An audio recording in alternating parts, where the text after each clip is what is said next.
Bueno, amigos, estamos aquí con los artistas del momento, Anya y el señor Chris. Hi, hola, ¿cómo están? Hello, Hola, ¿cómo good. estás? Bien.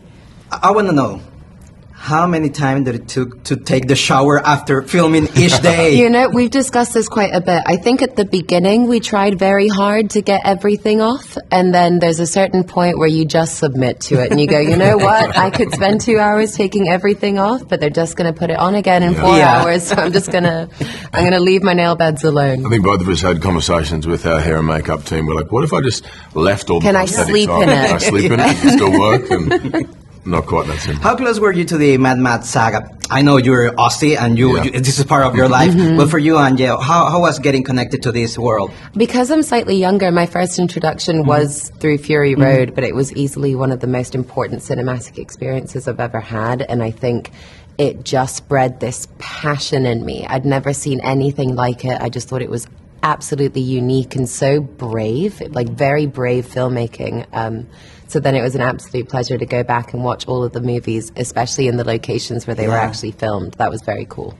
You know what I did? I just watched Furiosa, and then I went to Fury Road. It was perfect. Really? It was perfect, beautiful. the setting from the beginning to the end. Chris, for you, it's a bit of an experience. You know, you're Aussie, you know the saga, you know the story. How close for you was to be part of this event?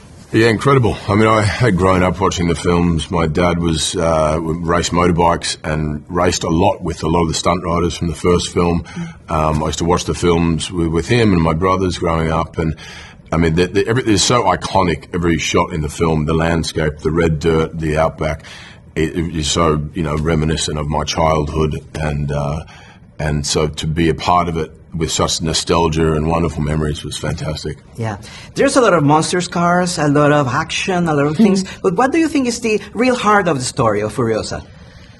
Oof, I mean, I definitely think it is a revenge tale, but it's also a tale of impossible hope and the choices that one can make. I think that there are several moments in this movie where you are presented with a choice and we show you how one of them goes. I think understanding that, yes, whatever your environment is, it is the choices that make you. That's something that I see in that. Yeah. It's a survival, this sort of relentless pursuit to continue to keep moving forward in the face of the most harsh environment, which is the wasteland, and each of them, all the characters respond very differently, to these circumstances, and I find that a lot of fun. With these movies, there's a lot of machismo, and people said, oh, this is a guy's movie, but it's not.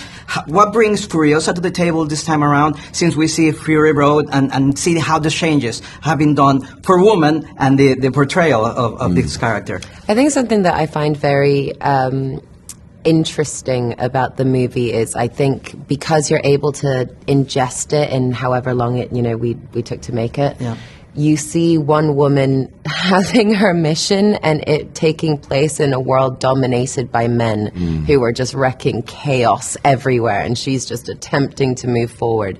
So I would hope that what you can see in this film is it doesn't matter how many times they push you down. If you keep going, at some point you're going to be able to come out on top. Yeah. From your characters, Dr. Dementus, he's wicked, he's very eloquent. I love. He's good so with much words, that one. compared to your gab. quietness. How was that setting there? Talking that much and having those lines. Well, it's really interesting, the script was so wonderful, the way George writes, there's a sort of poetic nature to it. It's English, but the structure of the words and the sentences are different and unique again. And, the history man, the character of the history man there's probably Dementus's closest, confidant or sort of friend, even if you will. I think what he enjoys is he's telling him stories about great emperors and conquerors and individuals through history. I love your chariot. I love it. So I think that Dementus is pulling from all of that. He's trying to present himself and fashion himself a chariot, and trying to makes himself a cape, and he's constantly trying to mimic great figures from history that the history man has taught him. So that's cool. To wrap it up, there is a lot of hope in this movie. The seeds, what means to you? The seed in the movie for me is hope, and it's bringing you home. What brings you home every time when you think something about it? When I think about Argentina, I'm always like the same age and I'm looking up at the sky. That's something that always brings me back to myself. But just family.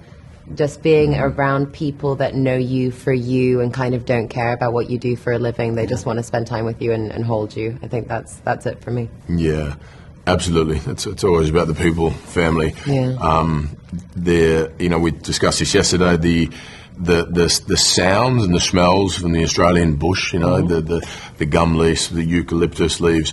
And then the birds, and I leave and I forget how noisy it is, but how beautiful. When you couldn't be anywhere else in the world. If I hear those birds, I'm like, I know exactly where I am. Well, guys, thank you very much. You were in Panama a few weeks ago, or a month ago. You're welcome anytime, and you're welcome to Panama. Bienvenida a Panamá cuando quieras. Muchísimas gracias. Un placer. Gracias. Thanks so much.